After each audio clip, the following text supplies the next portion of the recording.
حتى الجواق هذيك ديال الحاج المراه الحمام كانيش تضرب الجواق. في الحمام كان الحمام فيه واحد الصدى هكا.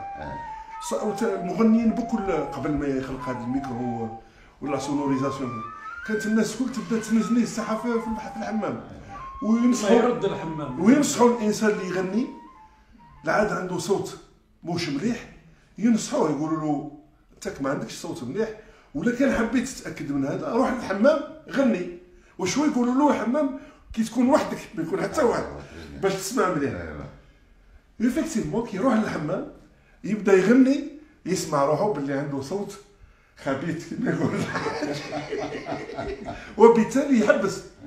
اما الناس اللي عندهم اصوات مليحه كي يزيدوا يروحوا للحمام يزيدوا يتشجعوا على اساس انهم الاصوات تاعهم مسموعه، مادام يقنع هو بالصوت تاعو صافي يدير باللي الصوت تاعو هذاك راهو مليح.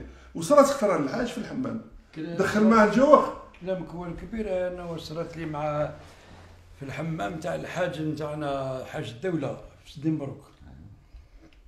خرج واحد السيد هو من 10 تاع الليل، انا كل جمعه نروح الحمام ندي معايا الجواق.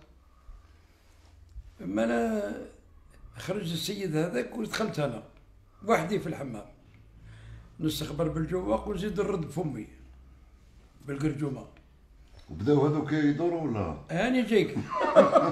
وكي خرجت انا دخل مول الحمام باش يقلب هذوك المحابس هذوك. انتقل السيد هذاك اللي خرج قبلي قال له انت كش ما طاعتك حاجه ولا؟ قال له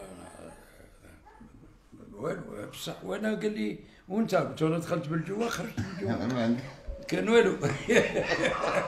والله كيما نقول لك بعدها يحكمني واحد الشهر ولا شهرين ولا ما عرف قداه.